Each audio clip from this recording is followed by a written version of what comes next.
What's up, everybody? Trey Griggs here. We got the Tough Mudder Charity Challenge coming up in 1 month, and you are here for episode 150 of The Word on the Street. Let's go.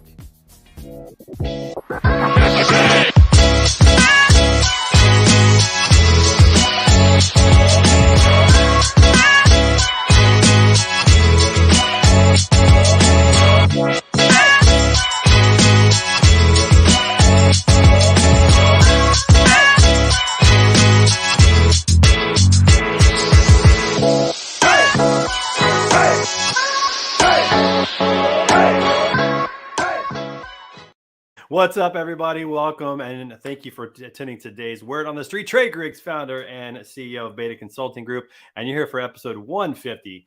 And we got a great show today. We got several in the green room waiting to come on, so it's going to be a blast. But a couple things to point out first. Hey, it's Finish Strong Friday. So whatever you are doing today, make sure you finish really strong today. That dinner's going to taste a lot sweeter tonight when that happens. Also, enjoy the weekend, but come back next week. We've got some great episodes of Standing Out on Tuesday and Thursday at 2 p.m. Central. Love to see you there right here live on LinkedIn Live. And next Friday, we got another great episode of Word on the Street coming your way. It's going to be an awesome time. We're going to talk about TIA and a few other things as well. So make sure you join us next week at noon as well. All right, today on the show, I got my good friend, been around, got to know him for a while now, and he's doing some awesome stuff in the industry, especially in regards to geofencing. What is geofencing? Why does it matter? It's all about, we got to figure this out. So please welcome to the show from Kestrel Insights, my good friend, Lucas Schorer. What's up, brother? What's going on? This is Morning. Montana music if I've ever heard it, man. This is like straight, yeah, this is perfect, man. How you doing? Good. It's pretty hard to get away from any bluegrass anywhere in the Rocky Mountain West. So all the way up here in Montana, absolutely. Good to see you. Dude, I believe that. And, you know, I was hoping that you'd be coming to us from your log cabin pretty much in the woods up there in Montana. It's always a beautiful sight, the views that you have there, but we'll take this background. It's not too bad. How's everything going, man? What's good at Kestrel Insights? Take a moment to tell everybody a little bit about yourself and about what's going on over at Kestrel Insights. Yeah, no, all is good over here. We are, like you mentioned, we're all about geofencing over here. So we're a data company. So we're here to power all the logistics technology platforms in the space that are doing stuff with tracking, with ETAs, with anything related to three very simple timestamps, which are arrival time, departure time, and time spent on site. Can be considered detention, can be considered anything, because we track all kinds of different assets, or our users use our geofences to track all kinds of assets, containers, ships, trucks, anything. So yeah, that's kind of what we're all about. All right. So when did you realize geofencing was a problem? You know, a lot of people in the industry use those now for updates, for tracking, like you said, and other things. When did you realize this was an issue that we need to tackle? Yeah, and it's funny you mentioned that. One of our partners, Vision API, just put out a blog today about how kind of our geofences are help powering a lot of what they're doing around ports and terminals and some of the notifications they're doing. And one of the lines in there is, I can't remember what it says exactly, but it's like, you may think this is a very minimal or very small thing, and then they go into talk about how incredible the benefits are, because it is something that is very kind of niche or in the corner you wouldn't think about, but those simple timestamps have such an impact on everything downstream, whether you're trying to build automation that gets triggered by these timestamps, or you're trying to collect analytics and look at trends over time that are fed these different timestamps. They have a huge impact. So we really just saw there was a couple things. Number one, so many manual processes around how teams were creating geofences that they needed, because these don't just spawn out of midair. So if a team, brings on a new client, they've got 1,000 warehouses, they literally were going around and drawing these, typing in an address and having to draw these.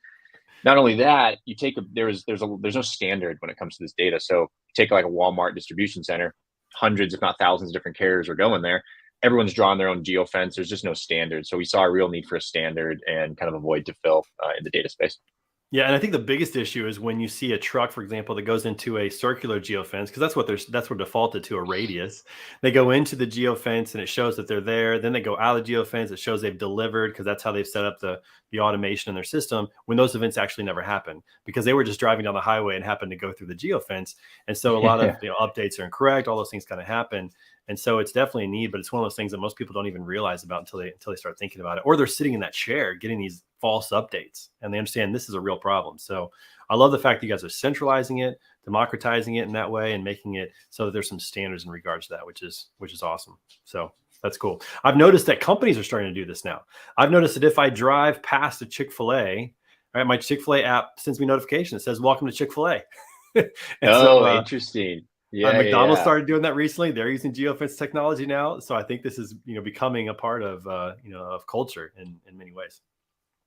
Yeah. It's, most people, when you look up geofencing and, when we're doing all our SEO work and stuff like that, so much of the concept is used in a marketing space for exactly what you're talking about there, kind of around, sending coupons or like notifications and things like that. So it's pretty cool. Love to see it. And it's great. Yeah, absolutely. Eric, what's up, man? Thanks for watching the show. My good friend from Doc 411. He's all about standards as well. And so what you're talking about is right up his world as well. All right, listen, Lucas, we got to bring in the street crew. We got a lot of people in the green room that want to get on here and chat. So we're going to bring them in real quick. First of all, we got to give some love to our friend from the TMSA, the executive director. Everybody give it up for Jennifer Carpus Romaine. Let's go, girls. Love it. What's up, my friend? How are you? I'm good. How are you? Good. Happy Friday. Great to see you, as always. Same. You've got an event coming up really soon and a lot of fun things going on. The Elevate Conference is coming up. It is 2.5 months away. I mean, we're really getting close to the timeline. It's going to be exciting. Looking for maybe, 300 people or so? That would be fantastic. It's June 11th through 12th in Savannah, Georgia. Savannah Bananas. Let's go. Yes, we are going to the Savannah Bananas game on the Saturday before show with their president, Jared Orton, being our keynote speaker on Monday morning. Okay, listen, don't sell yourself short, my friend. You are throwing out the first banana. I mean, this is a big deal. Yes, I was just having a conversation with my 6-year-old about this, and he is so excited because they said that he can come stand down on the field to watch. Oh, he's gonna love that. So I want to kind of dress him up like a banana. I told him he can wear a banana costume. That's awesome. I think you have to. I'm really excited because some really big names and personalities in the industry are going to be at this event. Some people that are incredible professionals when it comes to marketing and sales coaching and those types of things. So very excited about the event. We're going to have a little bit of fun while we're there. We're having a good time, as we always do, which is great. All right. Well, this guy hasn't been around in a while, but I'm pretty excited to have him back, coming to us from CDL 1000. Everybody get up for our boy, Robert Beefcake Bain, in the house today. In the house, everybody. In the house. What's going on?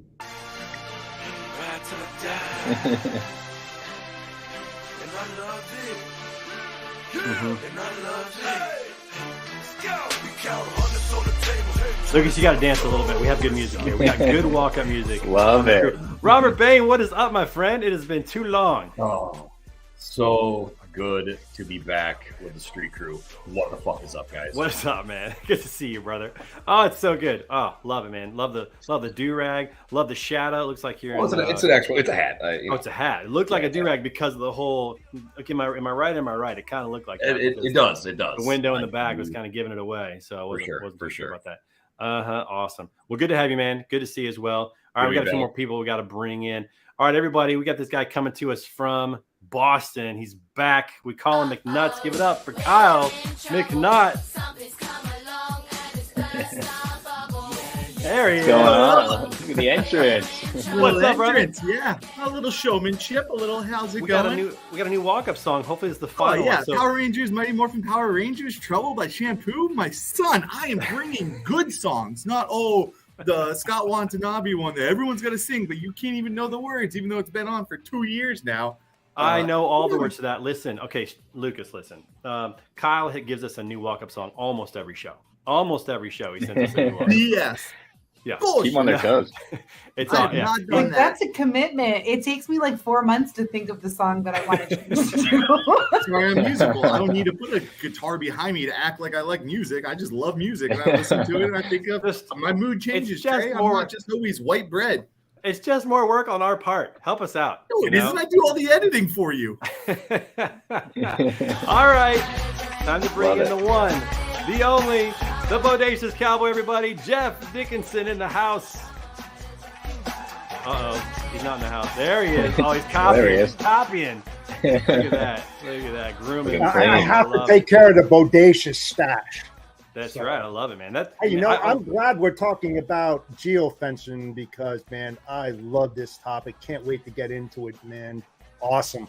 I love your Cool, man. facial hair. Love it. You know, I saw a guy last night that had a true handlebar mustache, and I was like, "That is epic." I wish I Yeah, could grow something like mine that. goes down. I don't like the, No, you got yours is like handlebars. weird. Like you're ready to ride a Harley with that I thing. can't That's what I do love about it. Bane does. I mean, but I'll be able to do this one day. I mean, Love it. All right, one of our sponsors for the Word on the Street Tough Mudder Charity Challenge is Matson Logistics. Everybody give it up for our good friend Greg Roberts. There we The go. Street Crew is back today. The Street Crew is back. I love it. What's up, brother? How you doing?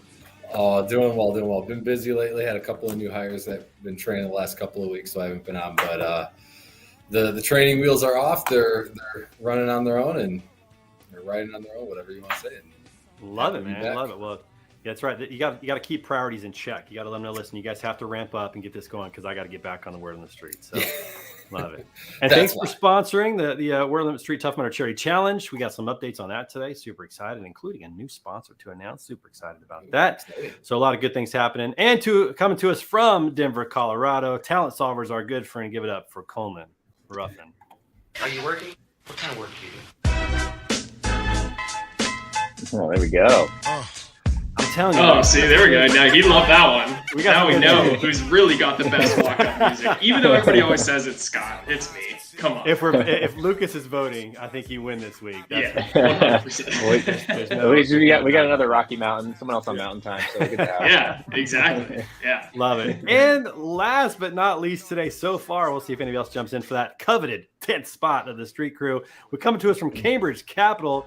Everybody give it up for our good friend, Matt Smalley. Oh,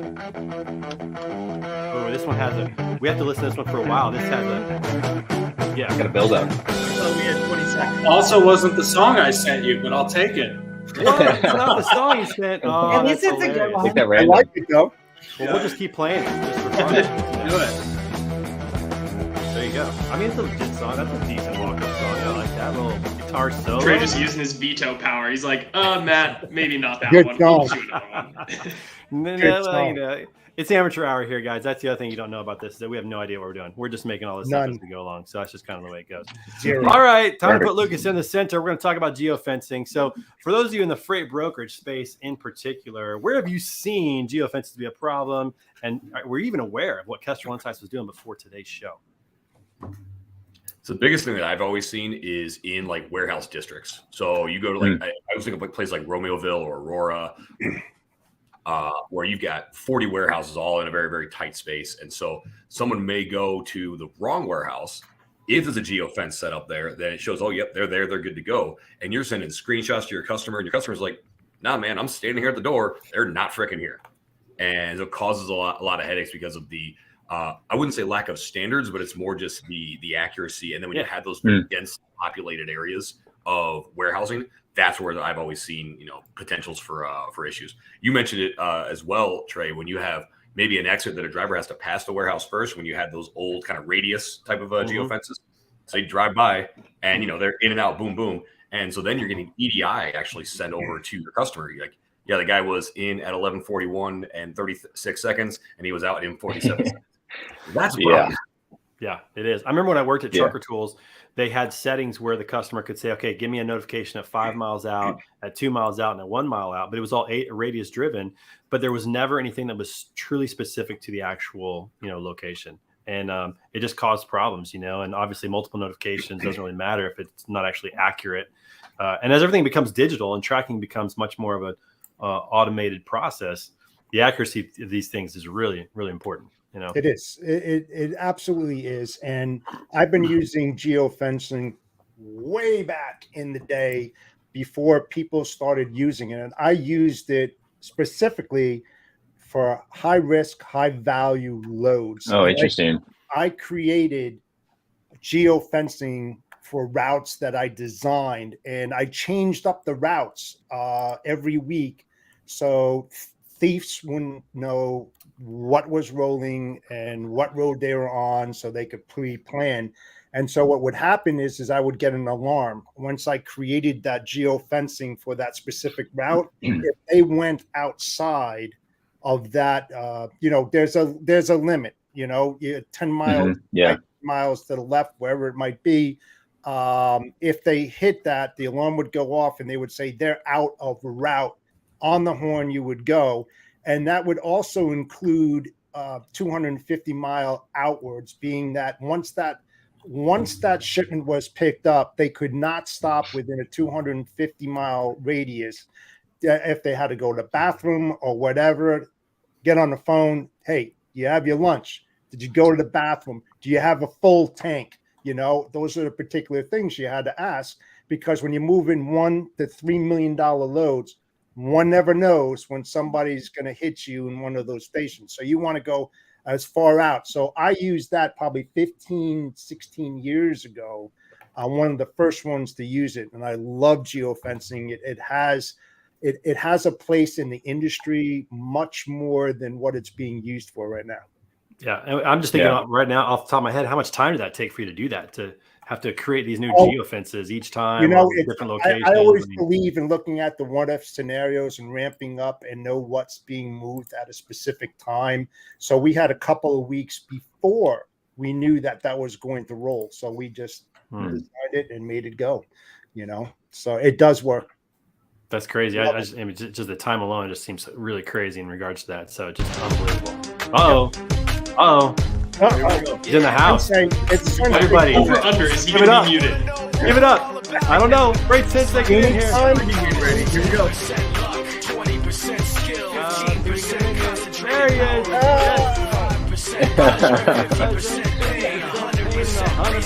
Out on the golf course. I know what's going on, Kyle. I know the words. Get out of here, man. What's up, gentlemen, ladies? Hey, hit him on the street.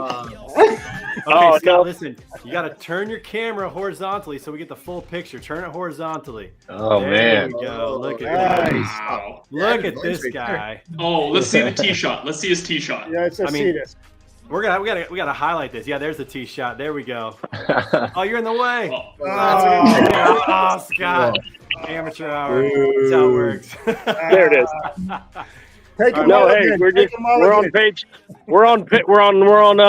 We're on hole 7.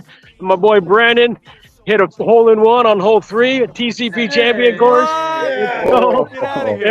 It was epic. I'll send pictures for next week. It was awesome. But at least no wonder you're already lighting up the cigars. I mean, it's way before my usually don't drink before noon rule, but we had to take a shot for that, so it was epic. Scott, tell him done. Wow. At the 19th hole. All right, 19th. I love it. So Scott is out at TPC Scottsdale today in Phoenix, making the rest of us just suffer here in the office working. Awesome. So, yeah, that is awesome. All right, amazing. Well, you guys have one. It's my turn. We'll take you later. Out, man. Yep, have fun. See you, buddy. No, that's awesome. Convenient has to turn off his video during his swing. Oh, man. Scott's an amateur. We all are. Let's just deal with it. Just kind of envy. So that's just the way I know. Wasn't that like Stone Cold, like the glass breaking and the crowd going crazy when all of a sudden his music just starts and none of us know he's in the green room? Yeah. We're having a little more fun with this. We're having a little more fun. We're getting better anyway. All right. So so geofencing, it's incredible. But what's crazy about this is that you are not really selling a product like a interface. It's a data set. So talk about how freight brokers and how TMSs are really taking advantage of this data. Yeah, and you got a couple of you guys mentioned it. We've been using geofencing for a long, long time. Like that technology's been around for a while, and what we wanted to do was just power a lot of these software platforms from a data perspective, because there's so many incredible tools out there that people are solving all these problems and bringing value to the markets. So we bring it as a data product. So teams who are leveraging geofences in some way or another can use Kestrel Insights to automate the curation of it, kind of bring a more robust coverage to the markets that they're geofencing and where their customers need geofences for, in all kinds of different ways. We talked about roads, warehouses, distribution centers, airports, seaports, all kinds of different stuff. From the security perspective too, we actually met a group who's out of Whitefish here, who they do a lot of work in labor and human trafficking. And they came to us like, hey, we have a list, we have a database of all of these locations of known hotspots for trafficking. Are there ways we could leverage geofences for these areas so people can, again, look for high risk zones and use that in some of their security measures? So yeah, lots of great ways that geofences are being used. So simple, but really, really powerful. Yeah, that's Pokemon awesome. Go. That's powerful. What, Kyle? Good Pokemon Go. That was a geofence. Like, that It was a was. fun one. You're That right. Coleman knows for sure. Greg's absolutely walking all around Chicago collecting them Fairies and whatnot. Yeah. I actually just did a baseball tour in Hot Springs, Arkansas. There's a lot of history of spring training in Hot Springs, Arkansas, and they've got a tour of the whole town, and it's an app that you download, and then you go around, and the moment that you get within 100 yards, it starts playing what you're seeing, like what you actually drove up to and saw. Oh, cool. So, yeah, it's being used in a lot of different ways, which is pretty fascinating. So, a lot of cool applications. Real quick, before we get too far, how do people get in touch with you to take advantage of the data set and start working with you? Yeah, I would just go to KestrelInsights.com. You can reach out to us there. You can engage with our contact form, chatbot on there. Find me on LinkedIn. Super easy to get in touch with me. Any question you've got, we've had people reach out all kinds of crazy use cases, and if we can help, we'll show you how we do it and kind of go from there.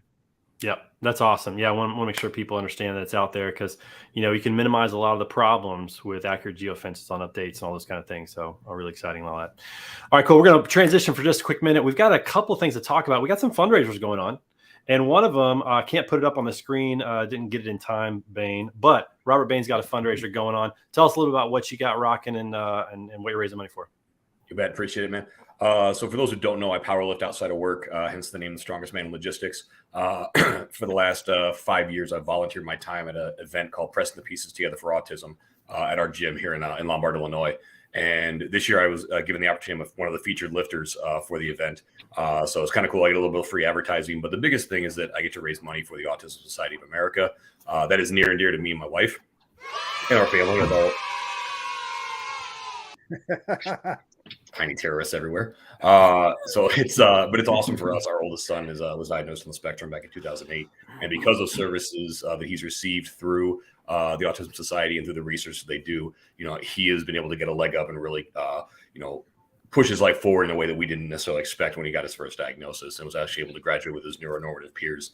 So it's really important to us for this. And so I've got a goal of raising $5,000 over the next 5 weeks, about 10% of the way there already, which is cool. And then while I'm at the meet, the goal is to get my first 700-pound bench press. So excited for that as well. But it's pretty dope.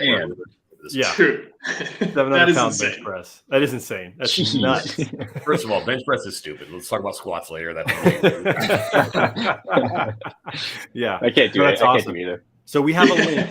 You sent us a link for the fundraiser. We'll put that in the show notes. So if you're interested in participating in what Bain is doing, click on that. Be generous and help out. And if you can, even to share with your network, the more reach that it has. Like I know it'll hit some people that have the resources. I don't. Everybody does. Times are tight. Totally get it.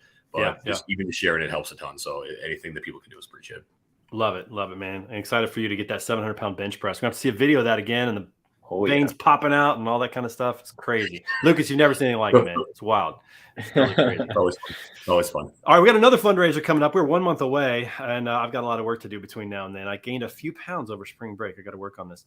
Let's do it. No, I'm just kidding. We got the Tough Mudder Charity Challenge coming up. The Word on the Street Tough Mudder Charity Challenge, April 30th, and we got a new sponsor announcing, everybody. Our good friends from Rock Farm Supply Chain Solutions, based out of Iowa, but also down in St. Louis. My friend Brad Reinhardt from St. Louis, they came on board as a sponsor. So very excited about that. I think that we might even have like a picture to show. We ought to throw that up just to give a little love to them. Oh, there it is right there. So Rock Farm is one of our sponsors, along with Matson, along with BWS Logistics. Listen, if you've got a company out there and you're all about generosity and want to help out, consider becoming a corporate sponsor for this event. We are raising money for ALS patients going to the Suk Strong Foundation. That's what Team Beta is doing. Nice. And if you guys are not familiar with ALS, man, when you guys get diagnosed with ALS, it is an expensive and terrible way to die. a lot of the things that you need, accommodations and communication devices and all that stuff, is not covered by insurance. So we're looking to raise $10,000. We got an update on our amount so far. Very excited. We had a $500 direct donation, so it won't be reflected here. But on the GoFundMe page, we are currently up to $23.50. So we're at $28.50 so far of our 10,000 goal. We are moving right along. And so if you'd like to participate, we'll put the links into the show notes so that you can donate directly, or you could consider becoming a corporate sponsor at one of our 4 corporate sponsorship levels. So very excited about that. And if you're, on the same weekend, Trey. Same weekend, April 30th. Yeah. Same weekend. Awesome. Well, that's cool. Maybe we'll have to do some live stuff. Can I carry around a phone during a Tough Mudder? I don't know. We'll try it. We'll see what happens. We'll go with that. But thank you to our sponsors who are helping us out with that. We really appreciate that. Rock Farm coming on board and many others who are thinking about it. So jump on board, have fun with us, and help us raise money for ALS. All right, Matt, you're in the middle now. We got to talk about what's going on with this SVB bank crisis, with the banking situation, and most importantly, how it affects M&A. You're with Cambridge Capital. You guys see this from the inside, from an M&A perspective. Give us an update. What's going on with this? Where do we stand on the banking crisis, and how is it impacting M&A? Oh, are you muted? You look great. Yep. Sorry about that. There you are. That's par for the course here. Don't worry about it. Yeah. Well, you didn't get my song right, so so true. And by the way, no one asked. It was "Just Got Paid" by Johnny Kemp. Friday night. It's Friday song. I don't know what happened. I'm sorry, we messed it up. I don't know. I'm not a country boy, but I loved it nonetheless. So we see this a lot. So Cambridge Capital, we've invested about $150 million in 8 companies. Still no. We got it. No. Dadgummit. Okay, all right. So listen, so we labeled it "Just Got Paid." So when you said, I was like, ooh, maybe we have it. Okay, sorry. I had to just jump in there. I thought I was going to, gain some brownie points back, and now I just made it worse. All right, you guys keep going. I'm just going to leave today. All right. All right, see ya. Yeah. So, we saw it firsthand. We had, 3 or 4 of our 8 companies that had, over 100 million at SVB in the bank. And we got nearly all of it out in time. One company had a loan with them, and there was, they couldn't take all of it out based on the loan agreement. But I think this is just the tip of the iceberg. Silicon Valley Bank was uniquely affected because the startup fundraising went down. So like new deposits that were coming every month went down. The companies are burning money, so they're spending the money in the bank account. And then they obviously had that mismatch of maturities on what they held, but so does every other bank, if you look under the hood. So it's all about, I think who falls next and who's systemically too important to fail. How deep do you think this really runs, and how long do you think it's going to take before we see some correction or some health in regards to the banking industry? It's probably going to get worse before it gets better, because remember, this held to maturity security you can't get out of. So, name any bank 2 years ago that thought interest rates would go up by 8% in the last year, probably none, right? So that's where they put all their money. And if it's held to maturity, you could sell it, but at a huge discount. So, I think people are really going to watch the deposit levels and kind of the ratio of like deposits to the toxic stuff, different than the banking crisis of 2008, because the underlying assets are treasuries, but it's just they're not yielding enough for what they paid for them. Yeah. So how is that going to affect M&A, and particularly in transportation? How do you see that playing out? Fairly significantly. I think, companies are going to be hoarding more cash. The issue is, I think this is all going to relate to banks giving less loans of any kind. So any loan that's used to fund M&A, so particularly private equity backed M&A, of which the loan is, 50 to 60% of the cash, that's probably going to get tighter. I think companies are going to be able to grow less. So like lines of credit, whether asset-based trucking or brokerage, they're going to be tightening that. So you're going to have this private equity firms are going to have to pay less to kind of make the math work on their end with less debt. Companies are going to grow less. So they're going to be less attractive. So it's going to be probably valuations coming down, but also a bunch of distressed assets that, maybe could be good for some opportunistic acquirers. So that's interesting. The valuations will come down simply because the PE firms just don't have the money to pay for it. Yeah, and it's more of the debt. Like when we do a leveraged buyout, it's typically 2x debt to equity, right? So if I pay $20 million or $30 million for a company, 20 million debt, 10 million of equity, I'm not going to pay 15 million of equity for 15 million of debt because that affects the return, similar to a mortgage. So, I think we would in that case pay 25 instead of 30, for the same 10 million of equity. Yeah, that's really fascinating. Are you seeing deals that maybe were close to the finish line getting either canceled or paused? What are you seeing in that regard?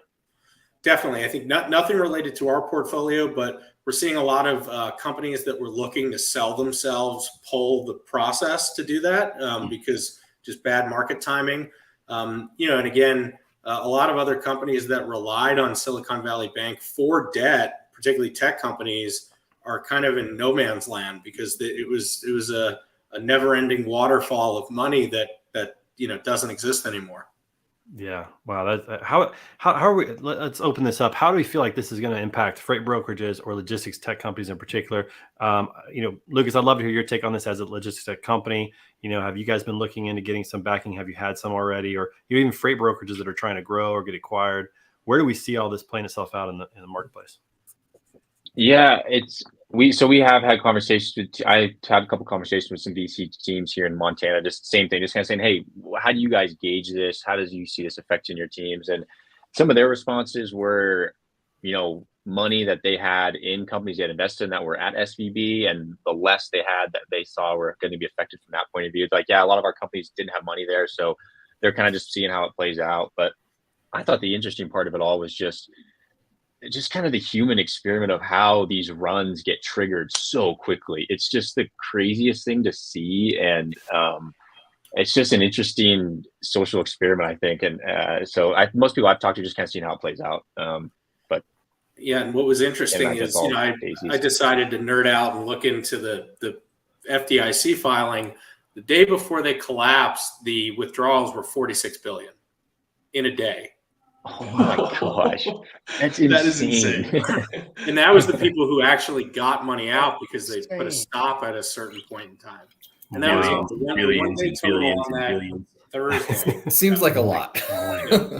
That's a lot of zeros. That is a lot of zeros. Because you have to remember, many investment funds also bank with Silicon Valley Bank.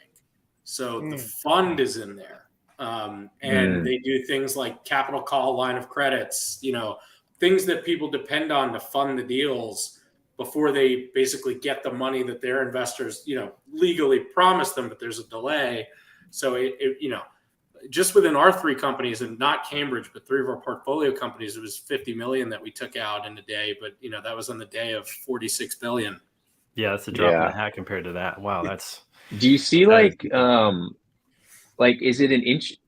It just seems like, obviously hindsight's 2020. It just seems like such a risky model where, like you mentioned at the beginning, it's so startup focused where these huge valuations and investments kind of come in flurries. But then, like you said, they're burning a lot of cash. I guess you just have to have a unique approach to kind of how you hedge your investments and deposits. It just seems like a really interesting approach as a bank. Yeah, and I think in a zero interest rate environment, yield doesn't matter. A lot of other, so it kind of didn't matter. But Silicon Valley Bank, they went from the investors first. So as an example, if you're a senior investor, with the fund and equity in the fund, they'll give you a $20 million mortgage for 1%, right? But you have to bring all your companies to bank with me. So it was this kind of old boys and girls club where everybody just went there and they gave risky loans to tech startups that like no other bank would. I think that's what would have got them if this didn't happen. But it's the ecosystem, and it starts with the private bank, which really has been, if you have a $10 million interest in a fund that may or may not pay out in 10 years, they'll give you $6 million of cash now and collateralize against that. So they really found the money source, got in bed with them, and then it sort of grew. They found bonus bets, just like on DraftKings. Just because it's legal in Massachusetts, we got to be smarter. So let's talk about this. Who is responsible? Is anybody going to get in trouble for this? And who are the real losers and winners of this situation? So I don't think anybody's going to get in trouble for this. I think it was just a bad investment decision that at the time was not a bad investment decision. So, that's not illegal, to make a bad call. Stupid's not illegal. Yeah. I haven't heard of any like fraud or accounting, irregularities, and maybe that'll come out. But I think the real, losers will be growth companies of any kind, include, not just technology, just because money is dried up with them. They were the biggest provider of loans and banking. It's going to trickle across the ecosystem. It's going to hit investment. It's going to hit valuations. It's going to hit financeability, like even line of credit. It used to be an easy yes. Now it's like you have to be the best company of all time because, we're going to say no to 70% of what we used to say yes to. So that, that's the issue. And I see Eric's, comment, and I saw that too. I do think some of that's related to what's called a 10b5 stock sale plan, which means 5 years ago, as the CEO, I said, I'm going to sell 100 shares a month, and it's kind of submitted to the SEC. But if anybody did opportunistic sales, I think they will get potentially criminally in trouble for insider information, basically. Wow. Yeah. Although you wonder if they'll really get in trouble. It seems like I was watching the Bernie Madoff documentary on Netflix, and it's amazing how few people actually got in trouble for that. It was so limited, and there had to be more people that knew about it. The SEC was so complicit in that situation. It's just like it seems like it's just insider baseball, insider trading in that regard. And it's really frustrating, I think, for the most part.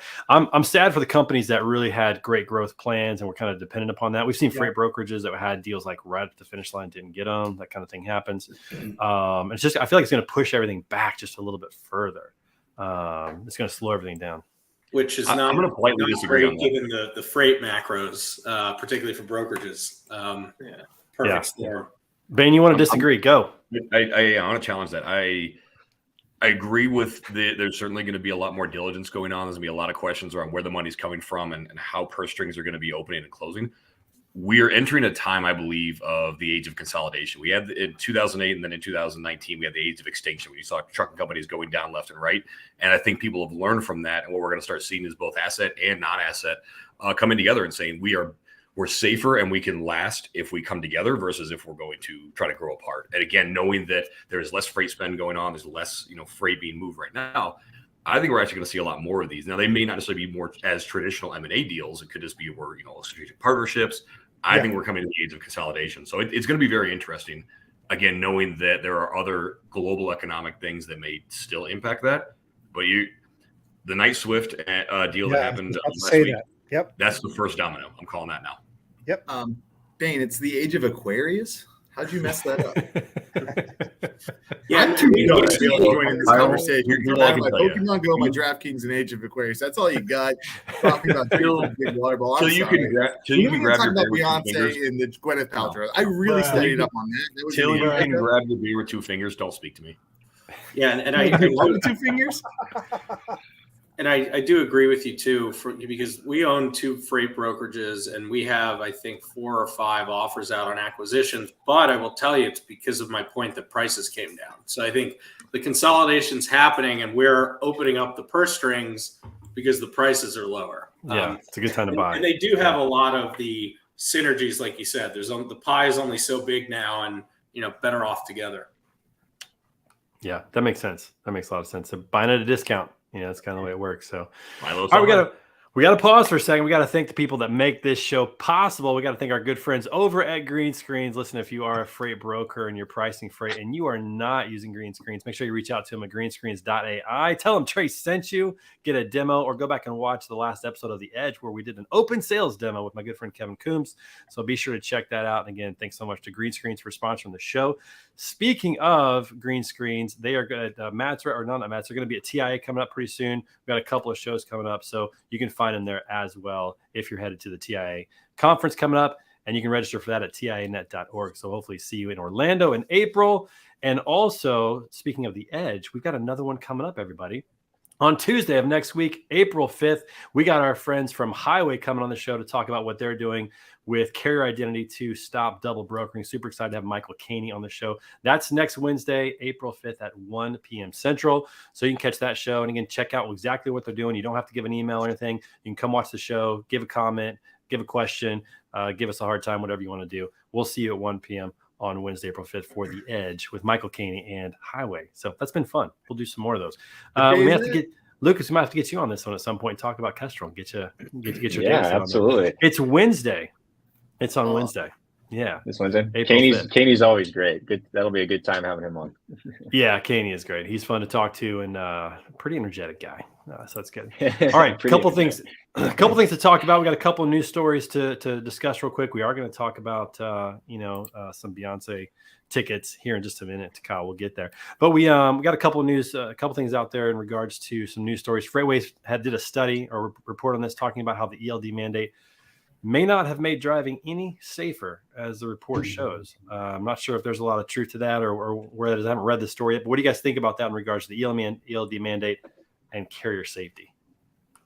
Any thought on I'm that? curious to see what they're reporting on. I mean, you'd think that it would help at least a little bit. I mean, maybe it didn't help as much as everybody thought that it was going to, but I'm curious to read because I didn't even know that they came out with that study. Yeah, well, it's something to check on. I haven't read it either. I guess I need to read it soon. This was my thought from the jump when ELDs became a mandate. Anecdotally, it's not going to necessarily increase safety, and the biggest reason is because now you actually have a shot clock. You can fudge the books if you have a paper log, and that's what guys would do for decades. Right, wrong, or indifferent. That's what they did. That's how they make their living. Now, if you've got hours, right, you've got an actual shot clock, and in some cases, you've got an ELD that is tied to your engine, and so as soon as you stop, looking at you, Warner, your vehicle is shut down. And so it's a safety measure in place. I mean, you could literally be on the side of the road and all of a sudden you cannot move your vehicle. And so what guys would do is they are now racing to get to a place where they can have a safe haven. And so what do they do? If you're moving quickly, sometimes you don't make the right decisions. And so while, yes, you may have more accuracy on the logs, you're increasing driver risk and driver risk taking. I agree. Yeah, that makes a ton of sense. That's why we have you on the show, Robert, because it makes a lot of sense in that regard. Yeah, you wonder about that because it puts a little stress on the situation. I mean, if a driver has to spend an hour to an hour and a half to find a parking spot and they know that, or maybe they don't, maybe they get one in 10 minutes, but they don't know that. They think they might have to spend 90 minutes to find a parking spot. So it changes the whole equation of where they need to be and when they need to get there. So interesting study. We don't have anything on the TIA and FMCSA decision, Trey. We're going to talk about that next week because Mike Riccio is going to be here from the TIA. Perfect. Even better. We're going to talk about it, man. We can only get so much in a show, Bane. We can only get so much in a show. We're packing it in. We got to talk about Beyonce. If Kyle was hosting, we would have had it on, but whatever. I would have had your graphic. I feel like it's always interesting. No, we need Coleman. Done deal. Coleman rocks the show. Coleman's coming back to host soon. He's going to be hosting a show in April, so he'll be back. That's for sure. He'll take it on. Yeah, so it's an interesting idea about the LD mandate and what it did in that regard. Another one that's coming up. This is a slightly different. We're going to switch to this, but the government is considering banning TikTok nationwide over fears over that. What are our thoughts about it? Kyle's thumbs down. Bane got the 2 thumbs up. What do we think about this? Okay, Pop, just because you don't understand TikTok doesn't mean Listen, all every time there's a TikTok in my house, I don't want to hear you about froze this there, babe. Also, shot yourself with the window in your back, Pop. Yeah, TikTok is fine. What data is it stealing from us? None of us are. You ain't an agent. My You wife guys need to take it outside. I don't give a crap about it. Listen, my kid makes $1,000 a month off TikTok. I still don't want that shit in my house. Your kid makes $1,000 a month off TikTok. Yeah, Lily. Well done. Good for her. That's amazing. That's awesome. Can she talk to my girls and teach them? I'd love for them to be revenue producers sooner than later. Absolutely not, because it's her smoking. So we just learned Trey's opinion on the TikTok ban. He wants to monetize it for his children. If it makes money, he's I got no gonna problem. leave the podcasting alone. He's hopping on TikTok and start cashing out. Oh man, What are you talking about? He's been on TikTok for a while. You haven't seen him TikTok dance? He's all about all the dance trends. I don't He'll want do to it see at any that. conference. They bring him up on CC. So I feel like I've been living under a rock, and I'm personally not on TikTok. What's the beef? Like, is it literally because it's tracking your location? Like, what's going on? Okay. China. So you're gonna have to China. basically China. Justin Bieber's China. ex, Selena Gomez, and her newest. Is that not what the beef we're talking about? No. Yeah, Spot on. But that is important beef to discuss. That's why Cal gets the mute. That's why Cal gets the mute because he doesn't. No. So the issue is, I'm muting you again, so it doesn't matter. I've got controls over here, Cal. The issue is that China owns TikTok, and so the government is concerned that You're the saying Chinese it government wrong. is in China. that they own it. So China. they're concerned about privacy issues in regards to that. So that's it, Coleman. No, the real issue should be how they serve us the content. How they serve the youth the content is the bigger issue. Because if you go to China, they're not getting the stupid scrolling that we get in America. They That's get right. educational They want us to stuff. be distracted. That is the thing that should be called Entertained. upon. The idea that they're stealing your data doesn't give a fuck because every business is stealing your data. That's marketing. They're all trying to like that's what Facebook is. That's what Instagram is. That's what all that stuff is. Kyle, if I want my data stolen by good red-blooded Americans, not my My bad. Sorry, I know you want to see Here's the a- no abortion, anti-abortion. We're doing I it. can't put my finger on that. Well, here's a bigger issue. I think is not I mean obviously the technology is a question, privacy that's a question to observe, but like in Missouri here we're allowing Chinese nationals to buy property here. They're buying farms, they're buying land here, and they're buying it That's up. been going on for a while, Trey. But listen, Missouri used to have a law in the cattle industry. Missouri used to have a law that the Chinese citizens could not own land in Missouri, and then they stopped doing that in the last 5 years. And that's become a controversy here in Missouri. Where they're starting to buy our land. I can see where it all applies. Here, I'm going to get some string out here. We're going to show how TikTok to Missouri cows. If we ban TikTok, we get back our Missouri cows. God damn it! They're not necessarily related, but they're both moo. China. Where does this guy China. come Put it on my hat for these cows. Oh my gosh! See, Lucas, Cow this up, is what we buddy. have to. Cow up. Matt, this is every week with it. It's just crazy. So, all right, moving on to a new topic. So, Elon Musk is complaining now that Twitter is worth half of what he paid for it. That it's around $20 billion as opposed to what he paid for it, $44 billion. Is this a result of some of the stuff that's happened with SVB? Is it a result of Twitter just not actually being worth what it is? Like what's going on here? Does anybody know? He's not as even if smart it's as he worth half, says he is. He's only paying half the employees now because he fired everybody, right? So He fired, I think, 67% of the workforce.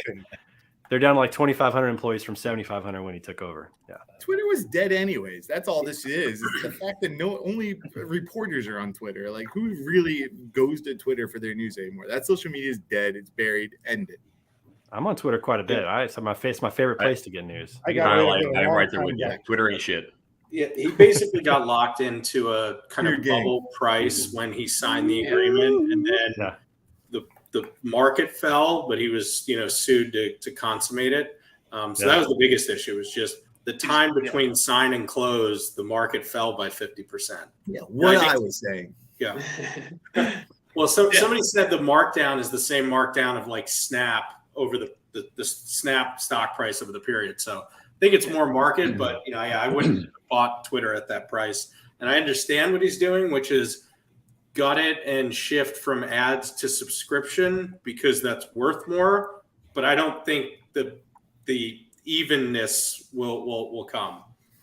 Yeah, we'll have to see. I mean, it's definitely can going to do take a it while. because it's called FU money. That's pretty much it. He can buy anything that he wants, and if it goes down the shitter, he's got a good write-off. Yeah, although he's had decent success with some companies so far. We'll see what happens. But now he's complaining, which I think is kind of interesting. I don't know why he would do that necessarily. I don't know. He seems like a smart guy. Like there's got to be a reason that he's complaining publicly about this. And by the way, going back to the banking, I now heard Twitter's annualized revenue is less than its interest payment. Oh, God. He owes about $1 billion in interest on the $13 billion of debt, and I think the revenue is less than $1 billion. He's paying to keep it going. He's just paying. He's going to have to put money in to avoid a bankruptcy. Yeah, he's the biggest subscriber of all of us. Wow. Bring back mean tweets. He tried. Maybe we'll get some of those now that Trump's been indicted. We'll see about that. Okay, we got a lot. We're not going to get to everything today. We got way too much on the agenda today. I don't know what happened here. We got to talk about Beyonce's tour tickets for Kyle, and then we're going to do This Week in Pictures, and we're going to call it a day. So, did you guys know that Beyonce's tour tickets are going in excess of up to $900 for a show, and some more than that? $900 for a show for a concert. I mean, that's astronomical, not only to me, but isn't Taylor Swift, wasn't her like cheapest tickets going for like $1,000 too? Is that just what concerts are these Well, days? that's on the second. That's on the. Yeah, I second think that one. was on the That's, resales. people I think would that was buy like them after for a- 400 Oh, and sell them for gotcha, okay. 1,200. So yeah, the tickets were higher, but the ones that Beyonce's selling are incredibly That's to expensive. start. In fact, some people are going overseas to watch her because the tickets are cheaper over there. I and they wouldn't just pay go for if the you flight. paid for me. What? If you paid for me. a decent concert. I would Yeah, for sure yeah. go if somebody Yeah, for sure. yeah. Pay for me to go. Yeah. Jeff, let's not get hasty. I'm not here, going Jeff. to a concert, but I would definitely buy her a fish sandwich. All right. Well. Moving on. Moving All on, right, on moving to the on, next topic. moving on. Yeah, moving on. God, you give it the sound effects. We got some sound effects. We got some good sound effects. Yeah, you guys are on time. No, and that one. No.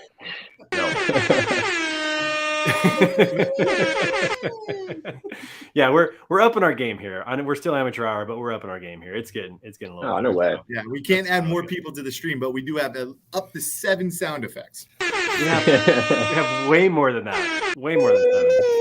Yeah. All right. Okay. All right. So so the last thing that we are going to talk about before we get to This Week in Pictures is we're going to try to play a little bit of Jeopardy. This is Jeopardy!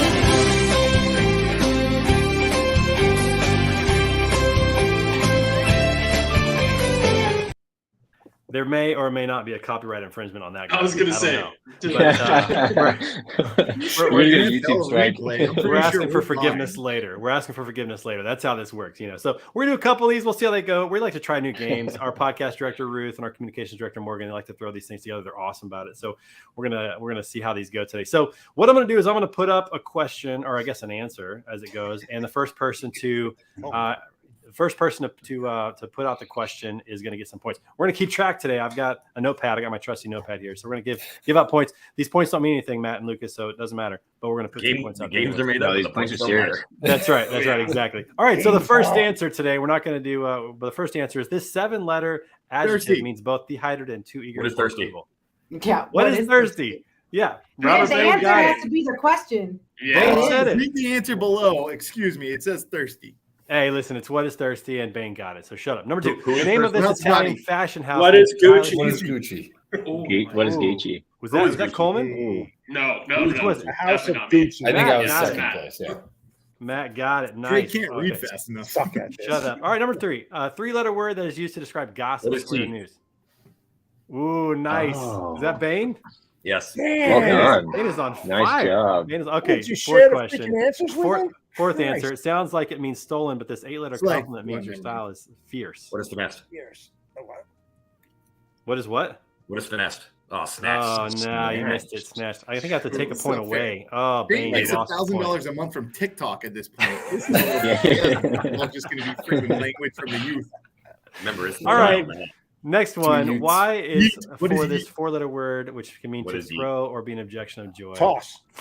Nice job. Man, these are quick. I know. I can't. Give it to the cowboy. Give it to the Like cowboy. now I do feel kind of dumb. I I can't went to even read public them school. I fast. can't So- read that fast. Kyle, you got that right, or did Jeff get that? How did? That stuff. Yeah, Kyle got that. Okay, I'm not even gonna read them because I can't read fast enough. You guys read them and then tell me what it is. What is preach? I think that's right. Oh, I think Preach would Kyle be good. Preach loses definitely his worked for point that. that he just Too got. old for Lost this. his point that he just got. All right, next answer.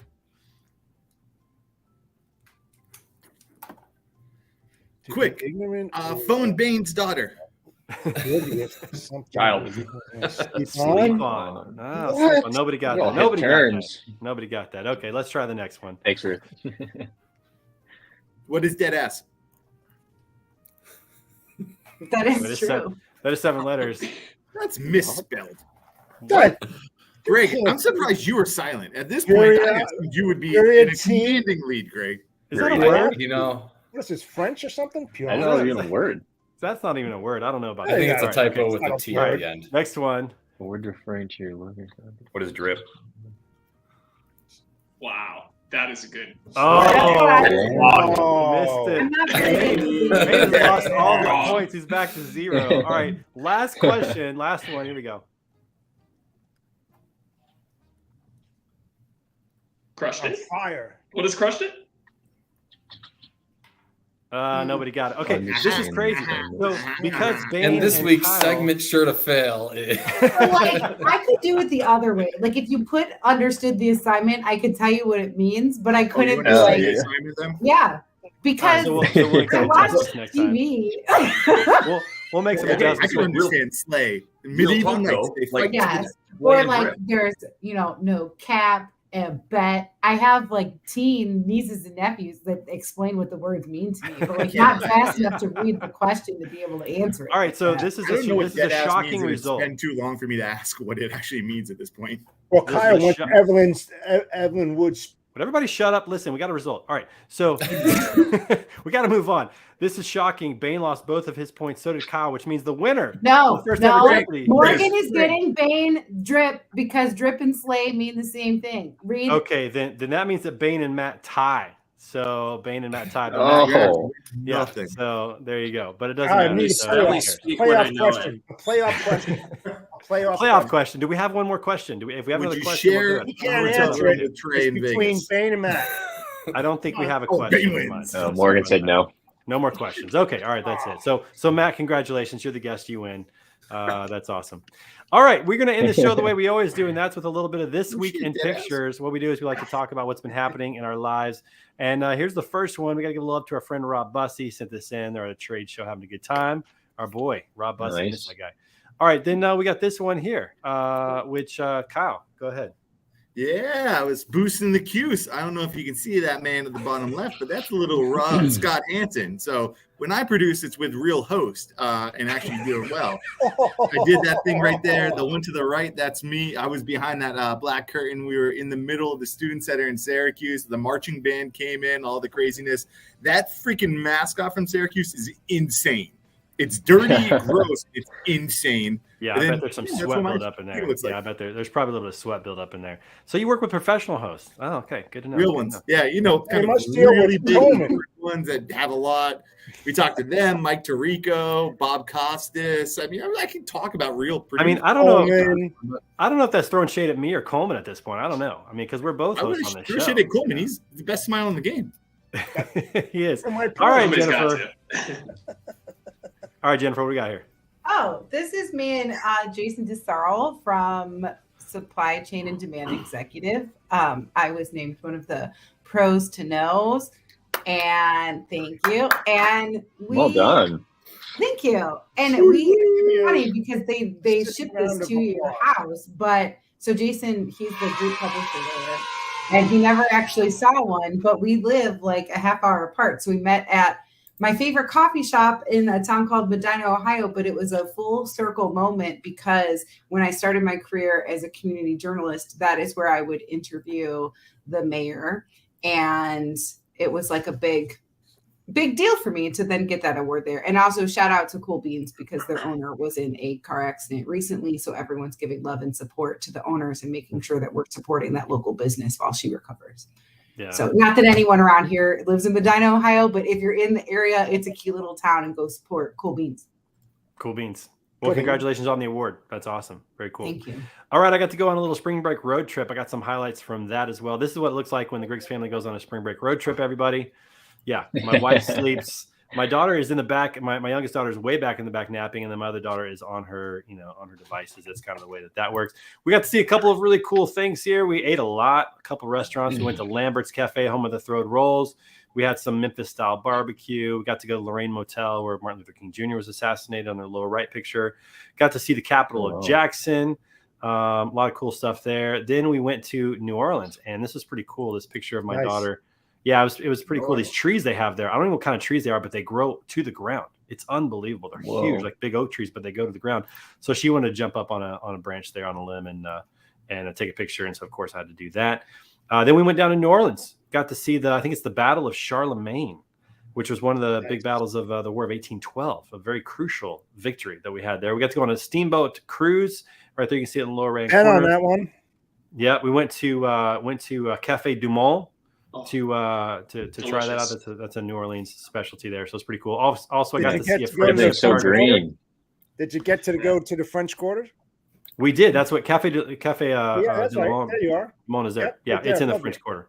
And then right here is the Basilica Church there in New Orleans. Nice. Yeah, the Pope was there in like '97 or something like that. So that was pretty cool. Got to see a cargo ship come in on the Mississippi River. That was pretty cool as well. Of course, had to take that picture.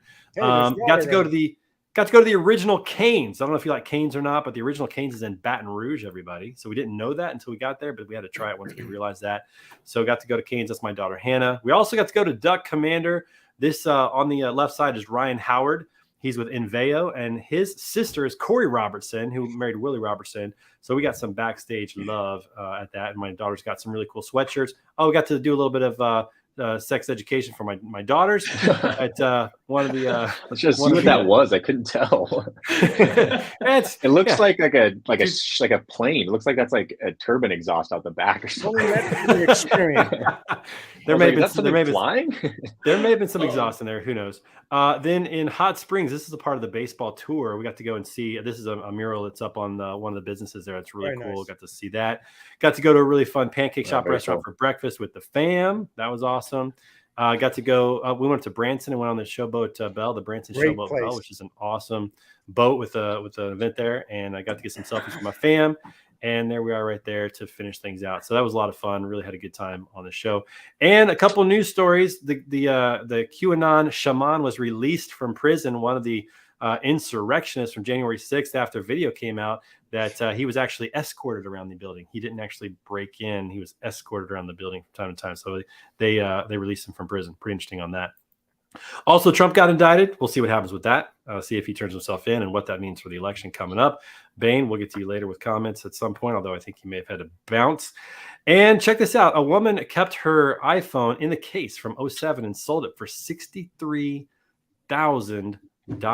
That is quite that's a decent return. She probably paid $600 for it and got $63,000 for it to 15 years later. Why did I've got an old Game Boy Color. Package it up, man. You never know. Package it up. I know. Did she use the phone at the time? No, she didn't use it. It was in the original package. What was she doing with her life that she just bought a phone and then just maybe she bought two? And she kept one for the investment. I mean, it's not a bad play if you think about it. I mean, so not a bad. I have so many questions. This is our final thing of the day. Something interesting here is that officers in Tampa Bay arrested an alligator for walking near the stadium. I don't know how that went, but I wouldn't want to be there. Did they handcuff him? Did they put him in the car? What exactly does that entail? Florida man. That's all you need to say. Florida. That's right. Florida man. The nerve. Florida. What a nerve. Wow. And we're going to end today by playing Matt's song on the way out, just like we did. Everybody, thanks so much for coming. Word on the street. This is not it, but we just wanted to that was just for fun. All right, everybody, thanks so much for joining us. Lucas, thanks for being here. Matt, thanks for being here. Everybody, make sure you come back next week. We're going to have an awesome show. And until that time, have a great weekend. See you guys. Peace out. Oh, great outro. Everybody.